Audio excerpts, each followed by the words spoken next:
So football is back. Well, sort of. That's right, the annual Hall of Fame game has now come and gone, and it is just as unwatchable as I remember. The key difference this year, of course, being that the Lions were playing in it, so I felt more enthusiasm to watch the entire thing. That was a mistake. I mean, granted, it was fun to see the Lions depth guys in there, some of their rookies involved, but man, what a horrible game of football. At least if it, like from the Chargers side, at least it was watchable because you put up a bunch of points, 5 turnovers, you win the game, cool. There was like nothing good going on for the Lions, and that I can't believe I subjected myself to that. So welcome in everyone. This is going to be a recap of the Hall of Fame game that literally just ended, and also going to serve as a second week of training camp recap for the Lions. I know it's not been a week since I posted my last one, but it's been a couple of days and we've learned some new things in the practices that have happened since. So this kind of feels like a good point to just kind of recap where things are at. And then we'll check in again after the first week of preseason, the second preseason game for the Lions, but the first actual week of preseason play. And we might as well just start with the Hall of Fame game, and we might as well start with the biggest storyline coming out of it. I don't know if you could say biggest storyline, but just the biggest thing that happened: quarterback play.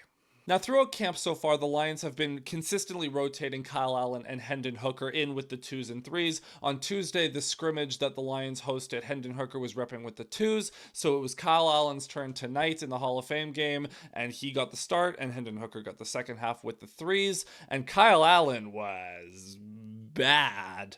See, this is the problem with a lot of preseason plays. It's very hard to evaluate the rest of the team when the quarterbacks are just not playing well, and that was true for both of them in this game. We got a heavy dose of Craig Reynolds early at running back. Sione Vaki still working his way back from injury. Hope to see him at some point in the preseason. But as far as the receivers go, it was pretty difficult to get a gauge on where they were at because Kyle Allen just wasn't doing them much favors. The first egregious mistake he made was underthrowing an out route that he completely telegraphed where that ball was going. Everyone in the stadium knew that that ball was going to get intercepted the second he even looked at Tom Kennedy. It was a 3rd and 9, I believe. He was trying to hit Kennedy by the sticks, and he just didn't even consider anyone else. The DB makes a great play, undercuts the route, gets the pick, almost makes it a pick 6. That was the first sin of the day. And then the next drive, Allen starts to rebound. He hits a couple of nice throws to Isaac TeSlaa, who we'll talk about in a little bit, and then he just chucks up a prayer to TeSlaa in double coverage, and the ball is not thrown well, and it's easily intercepted again. It just wasn't good.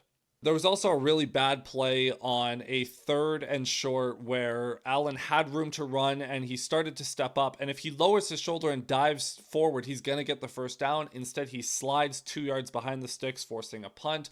It just wasn't a banner night for Allen at all. Granted, Kyle Allen, he's probably your QB. I hope he's your QB3 at this point, and that's kind of just what you get. We've seen this for years. Guys like Tim Boyle in the preseason, Nate Sudfeld, David, you know what you're getting with these guys, which is not much. And that's full respect to Kyle Allen. He has played regular season games in the NFL before, and he is a good veteran presence to have in the locker room.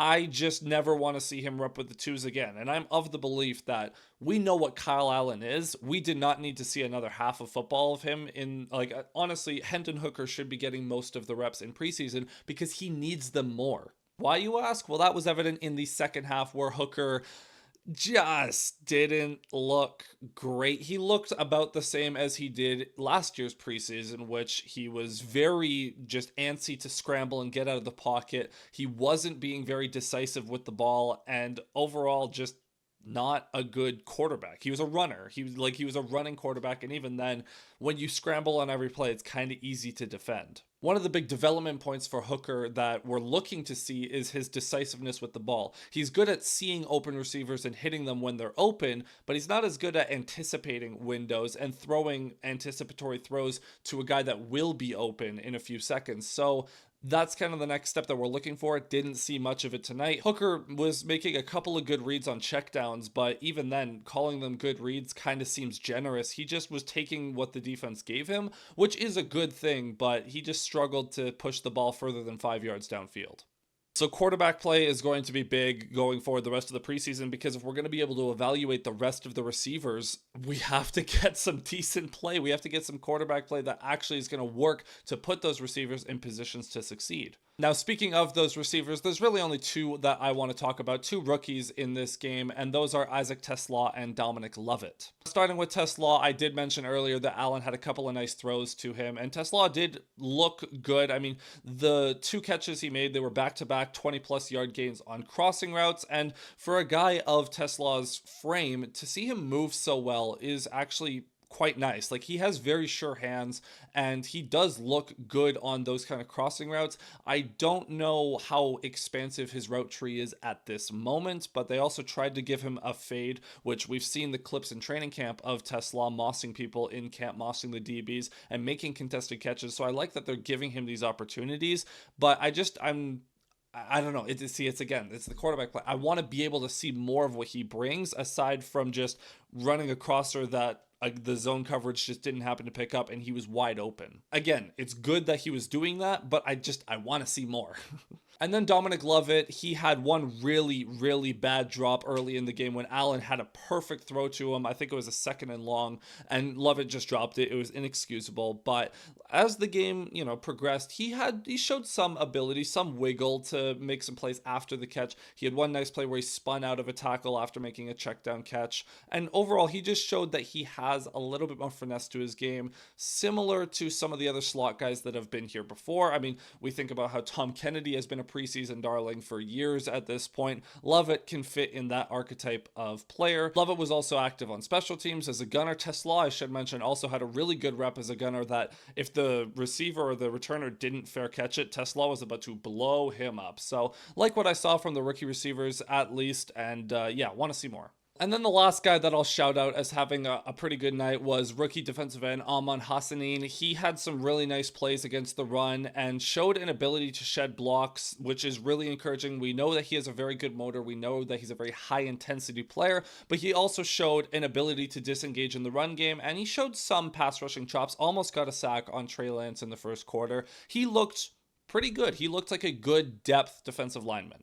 And aside from that, man, I don't think we need to bother ourselves spending more time on that godforsaken game. The only other thing I'll say is the broadcast was absolutely atrocious. I get that it's a national broadcast and we want to highlight the Hall of Fame players, but I don't think they spoke about a on-field player aside from Trey Lance in this game. There was very few replays at all. It was just, I don't know.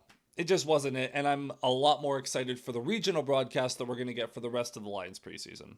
Okay, now on to more relevant things aside from the Hall of Fame game. We could talk about what has happened at training camp the last few days in practice. As I mentioned, the Lions had a scrimmage period on Tuesday where the starters got a lot more work, so we actually got some more useful pieces of information. Number one being that Aiden Hutchinson continues to dominate practices, whether he's lined up against Dan Skipper, which you kind of expect him to dominate, or Penei Sewell, who that is just an iron sharpens iron matchup. Hutch has looked like his dominant self of the entire camp by the sounds of it. He was credited with 3 official sacks in the scrimmage period, and then also one unofficial one against Penei Sewell where he beat Sewell clean, but they just didn't blow the play dead. It's training camp, whatever. You can't put hands on the quarterback. Anyways, it's more about just beating your man and getting pressure. Another defender that's really showed up is Brian Branch, who has been, if you read various articles from various outlets and, they'll recap, every play on the drives and the scenarios that the team runs. Brian Branch's name has shown up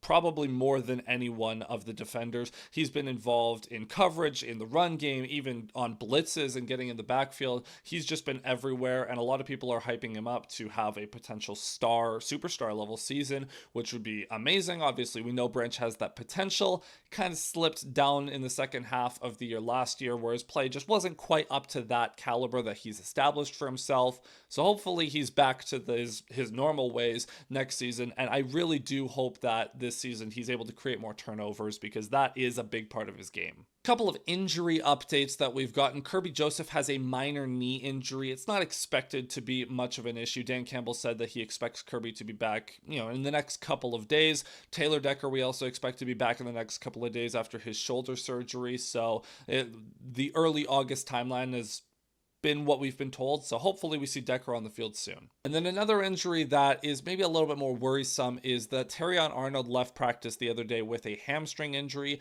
Now, it is not a significant injury, but the problem with hamstring injuries is they tend to linger, so Hopefully that he's going to be okay. Obviously, need him on the field because he's going to be very important to this secondary. Hopefully, it's not like, hopefully, it's just precautionary, but that is something to be aware of. Now, one of the most important position battles that's been happening throughout training camp is the center spot. We had no idea what the interior of the offensive line was going to look like. Is Graham going to start? Is Tate going to start? At this point in time, it does look like Graham Glasgow is going to be the Lions starting center. If the season started tomorrow, Graham Glasgow would be the starting center and Tate Ratledge would be the starting right guard, and I expect that that won't change. Tate will probably still be cross-trained as a center, as probably the primary backup. I don't know how that's going to shape out. And he very well might be the starting center in the future, but as of right now, he's not. He's just not ready at center, but he is ready at guard. And that is another thing that Dan Campbell confirmed, is that Tate Ratledge and Tyleik Williams on the defensive side are both going to be starters. So those are two rookies that you aren't going to see a ton in preseason because the Lions just don't play their starters. And then one last note on player development. It does seem like there's been quite a bit of buzz about Sam Laporta's blocking ability in training camp so far. That is one area that he is focused on developing over the offseason. And if he develops that, like, I mean, there's a reputation with Iowa tight ends to be good blockers. But if Laporta develops into a good blocker, I mean, he's already a fine blocker. So if he becomes a good blocker, he's legitimately a top 3 or 4 tight end in the league at that point in terms of overall package. And then the last piece of news that I will touch on today regarding Alex Anzalone. As I mentioned in videos over the past few weeks, that Anzalone has been looking for a new contract. He's unhappy with his contract at this point in time. And the Lions they reworked it, but not really. It's a little confusing what's going on here, but this is the news that we got. Essentially, the Lions gave Anzalone just a little bit of extra cash. They added an extra $250,000 onto his contract guaranteed, so he's at about $6.25 million fully guaranteed. And then they also tacked on $750,000 in incentives, so he can earn up to an extra $1 million this season. The reason that this is weird is that Anzalone clearly wanted an extension. He wanted more term. He wanted more significant money than he's getting even with this rework. The Lions, meanwhile, are just kicking the can down the road. They're going to give him a little pay bump this year so that he's content and he'll play and he won't complain. And then they'll revisit this issue again next offseason when Anzalone is due to be a free agent. Given Anzalone's age, I can understand the Lions' hesitancy to give him a big extension, and obviously they have other priorities. They have other young guys that they need to dole out extensions to, Aiden Hutchinson being one, Jamison Williams being another, Brian Branch is going to be up for one soon, Sam Laporta and Jahmyr Gibbs in the very near future as well. So, like, there's a lot of money that they have to dole out in the near future. So it makes sense that they're going to be a little stingy when it comes to some of the older players. That being said, the Lions front office will absolutely take care of Anzalone. He's been a good soldier for them. If he has a good year, they will pay him. They are all about keeping good players in-house, so we'll see how that goes. And that's about it. That's going to be it for this week's training camp roundup / preseason review. Again, the Hall of Fame game, if you watch the whole thing, I'm so sorry, but we are all addicted to football. We are all fiends, and we just needed something. So, I mean, we did get something, even if that something was pretty terrible. And, oh man, why did we do that to ourselves? Regardless, though, if you did enjoy this video, consider dropping a like on the video and subscribing with notifications turned on. I'll be back next week after the next preseason game with another preseason recap and training camp weekly roundup thing that I don't really know exactly what to call this series, but just recapping what's been going on at training camp. So be on the lookout for that. And until then, my friends, cheers.